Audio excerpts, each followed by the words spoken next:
falou um montão com o Urian sobre reciprocidade, também Estados Unidos e tudo mais. Eu continuo com o Gabriel Bus, nosso coordenador de política aqui de Metrópolis.com, e também com o André César, nosso cientista político. Ô, Bus, a gente estava falando aqui nos bastidores, que você trouxe uma novidade. A gente já tem matéria em Metrópolis.com sobre isso? A gente já pode comentar sobre isso ou a gente espera mais um pouquinho? Que eles ainda estão publicando, mas a gente já traz aqui. Vai ter informação muito importante até o final do Acorda Metrópolis sobre, não exatamente o cenário político, afinal de contas é de gente que não vai conseguir se candidatar, mas vai, claro, impactar a política brasileira. Daqui a pouco, tá? É assim, a gente faz esse, inclusive, anúncio para deixar a audiência muito interessada em saber que notícia é essa que vai chegar daqui a pouquinho. Bom, vamos falar do cenário político brasileiro aqui para as eleições de 2026. Nessa quinta-feira, o Tribunal Superior Eleitoral descartou a possibilidade de invasão ao sistema da Justiça Eleitoral no caso ali da filiação do Flávio Bolsonaro ao partido Missão, que inclusive, coincidência ou não, é o partido do Renan Santos, candidato que vem se destacando muitíssimo com a candidatura aí do Flávio Bolsonaro cheia de polêmicas. Segundo a corte, a inclusão do senador no partido foi feita por um representante da própria legenda. A manifestação ocorreu após a campanha do Flávio levantar a suspeita de que o sistema de filiação partidária pudesse ter sido alvo de um ataque hacker. Uma certidão emitida pelo TSE às 11h13 de quinta-feira da manhã apontava que o Flávio estava com a filiação regular à Missão desde quarta-feira. E o documento também registrava que ele havia deixado o PL na mesma data. A alteração impediu o PL de registrar a candidatura do Flávio Bolsonaro à presidência da República nesse ano, nas eleições de 2026. Bem nesse comecinho da quinta-feira, o que gerou a preocupação porque o prazo para o registro das candidaturas termina no sábado, no dia 15, como a gente vem falando bastante. E mais, antes da gente continuar aqui, né? Vale lembrar que o prazo para as pessoas que queriam se candidatar a alguma coisa, a qualquer cargo, em 2026, para mudar de partido, era abril, muito tempo atrás. Quando a pessoa muda de partido depois desse período, ela não pode se candidatar mais, né? Não pode se candidatar por esse partido. Quando muda, só pode se candidatar por esse novo partido na próxima eleição. Então, era bastante séria a situação para o Flávio Bolsonaro. Imagino que ele deve ter ficado bastante preocupado quando percebeu a situação. Mas, já na noite de ontem, o senador conseguiu registrar a candidatura dele à presidência poucas horas após o presidente do TSE, o Nunes Marques, determinar a desfiliação do Flávio à Missão e o restabelecimento da filiação dele ao PL, partido, inclusive, de Jair Bolsonaro, do pai dele. Agora, com a candidatura registrada, o Flávio apresenta o seu plano de governo, bastante semelhanças às ideias do governo do pai dele, o ex-presidente Jair Bolsonaro. Nas propostas da campanha, como a gente até falou já aqui com o Urian, oficialmente divulgadas nessa quinta-feira, o Flávio segue temas como liberdade econômica, desburocratização, privatizações, combate ao crime organizado. 2 pontos ganham maior destaque no projeto do Flávio: o endurecimento do combate ao crime organizado, principalmente, e a mudança na relação com o Supremo Tribunal Federal. O Flávio também quer essa reforma no judiciário e trouxe alguns detalhes a mais. As propostas, de governo tinham uma expectativa muito grande para que acontecessem. Bus e André, vou começar com o Bus aqui. Que susto o Flávio Bolsonaro passou ontem. E é dessas outras histórias confusas, mais uma polêmica dentro da campanha do Flávio. Eu acho que é a principal, no sentido de, se ele não conseguisse registrar a candidatura, ele simplesmente não se candidataria, ele não seria o maior opositor ao presidente Lula. Então, assim, é uma falha extremamente grave. O que aconteceu exatamente, a gente ainda não sabe, né? É uma situação bastante complexa aí, mas que pode, talvez, evidenciar a confusão ali, né? Uma dificuldade do Flávio Bolsonaro de lidar com esse momento muito grande, o maior momento da vida dele política, né? Com certeza. Foi um dia bem atípico, né? Vamos dizer assim, porque a gente já estava esperando que seria um dia intenso, uma vez que ele lançaria a candidatura. Jornalistas como um todo na cobertura ficam esperando o plano de governo, principalmente, patrimônio, tudo isso importa para a gente e quando entra no site do TSE, claro, a gente quer saber. Mas, na verdade, o que a gente ficou foi em função de uma confusão total que aconteceu ali no sistema de internet do TSE que envolve filiados. E aí, esse sistema foi suspenso ontem à noite, a gente trouxe isso no Metrópolis também. O TSE suspendeu esse sistema de internet que faz ali filiações partidárias, né? Mas, só para resumir o que aconteceu, o que o PL faz de acusação e pede uma investigação, que a Polícia Federal agora vai investigar, e a Polícia Judiciária também, é de que houve algum possível ataque ao sistema ou algo assim. O TSE descarta completamente essa versão, diz que não houve um ataque hacker, que não houve nada disso e que, na verdade, alguém com credenciais do partido Missão, que foi o partido que Flávio foi filiado, havia entrado no sistema e mudado a filiação do Flávio Bolsonaro. Então, o que o TSE está dizendo é alguém que tinha ali autorização para fazer filiações do partido Missão entrou no site e fez essa alteração. Ao longo do dia, o partido Missão foi dizendo que não tinha nada a ver com isso, mas que tinha sido enviado e-mails e que desde 2 de agosto, segundo o partido Missão, tentou ali avisar a campanha de Flávio Bolsonaro que isso estava acontecendo. Havia uma tentativa ali de contato com Flávio. Houve aqueles prints de e-mails que foram enviados a Flávio Bolsonaro. Depois, mais tarde, horas depois, porque no início Flávio só recusava essa versão. Horas depois, na live que ele fez apresentando o plano de governo, ele admitiu que sim, esses e-mails foram, de fato, chegaram ao seu gabinete e ele disse que considerou, e alguns até foram abertos, mas ele considerou tudo aquilo spam, então não levou aquilo a sério. E aí aconteceu o que aconteceu. Agora, tem alguns fatores importantes para a gente destacar. Primeiro, Flávio Bolsonaro anunciou ao longo de toda a semana que faria isso na quinta-feira. Então, quem quisesse prejudicar ele de alguma forma, sabia que quinta-feira era o dia que ele registraria a candidatura no TSE. Então, se alguém ali no entorno do Partido Missão, por exemplo, se algum integrante do Partido Missão, como diz o TSE, queria prejudicá-lo, sabia que quinta-feira era o dia de fazer isso, ou na quarta-feira à noite, como foi o caso que aconteceu. Foi tarde da noite, a gente até trouxe essa informação, um pouco perto de 11 da noite, foi feita essa alteração do PL para o Missão na quarta-feira. Agora, outro ponto que me chama a atenção, Nath, e que talvez cause preocupação, é que isso vai ser usado pela campanha de Flávio para tentar diminuir o potencial do sistema eleitoral, tentar fazer acusações. Flávio Bolsonaro repetiu, o pai, que em 2022 também reuniu embaixadores para criticar o sistema eleitoral e a urna eletrônica. Flávio Bolsonaro disse que não é bem assim, mas foi o que ele fez também recentemente. Ele fez lá uma reunião para criticar as urnas eletrônicas. E é muito importante a gente separar o que aconteceu ontem com o sistema eleitoral do dia da eleição, porque as urnas eletrônicas não têm conexão com a internet, é tudo um sistema separado.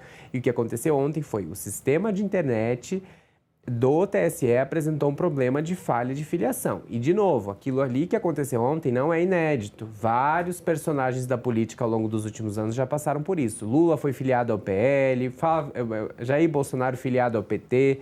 Houve muita confusão e isso, na verdade, é um problema que o TSE, sim, é sério e tem que enfrentar, porque é um problema recorrente e não deveria ser, né? O sistema deveria ser mais protegido. Agora, o que me causa preocupação é que sim, isso com certeza vai ser usado e ontem mesmo Flávio Bolsonaro e outros integrantes da campanha usavam palavras como fraude, perigo no sistema eleitoral e tem esse potencial de causar no eleitor um pânico que na verdade não tem nada a ver com o dia da eleição com a urna eletrônica. É um sistema de internet do TSE que envolve filiações partidárias. Claro que o TSE vai ter que responder a isso, tanto é que Nunes Marques veio a público muito rápido dizer que, olha, não foi um ataque hacker, foi alguém com credenciais do Partido Missão que fez ali a troca de partidos. É um problema que se criou ontem e que vai se estender ao longo da campanha, porque com certeza vai ser usado para tentar causar dúvidas no eleitor sobre o sistema eleitoral. É isso. Mas importantíssimo, fundamental a sua pontuação, Bus. Urnas eletrônicas seguem sem nenhum defeito, sem nenhum problema, tem que votar.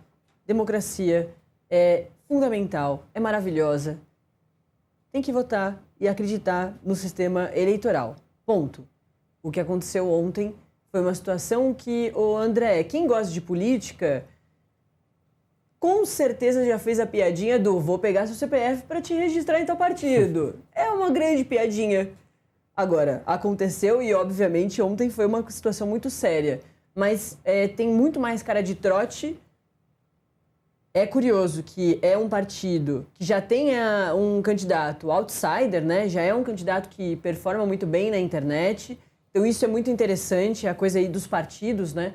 E mirar alguém que está muito bem nas pesquisas, que é o Flávio Bolsonaro, e ele já tem esse perfil do precisa pedir ajuda do pai. Todos os candidatos falam isso, né? Ronaldo Caiado falou que o Flávio é esse galinho de granja, que quando aperta a coisa precisa pedir ajuda do pai. Ele tem desmaia no debate eleitoral para a prefeitura do Rio de Janeiro. Ele tem já um perfil que tem sido muito batido por todos os candidatos. Aí vai lá e acontece um negócio desse, passa por um trote. É um pouco também engraçado, além de, claro, preocupante, porque principalmente essa utilização desse discurso, né, para bater nas urnas eletrônicas. Mesmo ele dizendo que ia ser um candidato moderado, já há muito tempo a gente sabe que não é a realidade, né? Bom, vamos lá. Várias questões aqui, vários pontos. Primeiro, como o Gabriel falou, dá mais discurso para o ataque às urnas, né? Para o eleitor que tem desconfiança com relação à segurança das urnas, à confiabilidade das urnas, à lisura das urnas, vai ter mais um elemento. Se nem o Tribunal Eleitoral consegue se blindar para evitar ataques externos, né? E o que vou pensar das urnas? Meu voto vai estar lá, mas é o meu voto que vai aparecer? Ou vai ser fraudado? Então, a narrativa é reforçada. E ontem à noite, na live de quinta, e veja, quintas-feiras à noite era o dia das lives do Jair Bolsonaro. Inclusive com a bandeira brasileira ao fundo, aquela mesma estética, não sei o quê. Então, ele reforçou isso ontem nessa live. Inclusive, tinha uma pessoa ao lado direito dele, à esquerda na nossa imagem, na tela, mas à direita do Flávio, que vira uma hora e vira assim, fala, Flávio, é o sistema que não quer, parece que não quer você. O sistema você pode ler, o sistema eleitoral, o sistema aí do TSE, como pode ser o sistema como um todo. Quer dizer, ele também quer se apresentar como uma espécie de outsider. Claro que ele não é senador da República, então tudo que ele não é outsider. Mas reforça essa narrativa que ele já vem se utilizando, e para o eleitor dele é muito conveniente. Vou perder, mas eu não vou reconhecer, como o pai dele perdeu em 22 e não reconheceu. E outra coisa, em 22, eu participei de uma reunião na sexta-feira, antevéspera do primeiro turno, em Brasília, patrocinado pelo TSE, para observadores estrangeiros, e na minha mesa tinham alguns especialistas, eu estava lá também, e antes eu cheguei mais cedo da minha fala para acompanhar quem estava lá presente. E tinha uma exposição do Lewandowski, então ministro do Supremo, Ricardo Lewandowski, e ele estava falando das urnas, da segurança das urnas. Foi uma aula. E ali, por A mais B, ele provou. Realmente, ele até falou que jogavam de lá, de não sei quantos, 3, 4 metros a urna, ela caía e ficava inteira, não acontecia nada, saía incólume. Então, as urnas são totalmente blindadas, são absurdamente blindadas. É um orgulho que a gente tem como brasileiro, essa tecnologia que nós desenvolvemos, que o país desenvolveu, e está sempre, na verdade, se aperfeiçoando. Então, ontem foi um acidente de percurso, como o Gabriel bem falou, e vida que corre. Agora, para o Flávio pode ser conveniente mesmo. Esse fato, olha, estão querendo me derrubar. Mas, como você falou, Nath, não passou de um trote, mais um pelo qual o Flávio enfrenta o homem que desmaiou em debate, que a Jandira Fegali teve que segurá-lo e o Jair Bolsonaro na plateia. Comunista não bota a mão no meu filho. Sim. Olha, mas ela é médica. Inclusive, ela ajudou atender essa semana o deputado, o líder do PT, né, o Oxai, que teve uma convulsão na reunião. Ela, o Hugo Motta, os médicos presentes, e o doutor Luizinho, que seria ministro da Saúde do presidente Lula, do PP do Rio. E os três foi essencial para salvar a vida, inclusive, do deputado Oxai. Felizmente está bem. Foi um AVC leve, né? Mas, enfim, você vê que o Flávio passa por essas situações não tão inusitadas, mas tem coisas que só acontecem com o Flávio, a gente pode dizer isso. Mas, eu quero crer, Gabriel, Nath, que esse evento de ontem vai ser uma espécie de fato recorrente, né? Vai ser uma campanha com muitos sustos que a gente vai passar dia após dia. E dada a velocidade com que os eventos estão ocorrendo, né? Cada dia tem uma coisa nova, não sei o quê.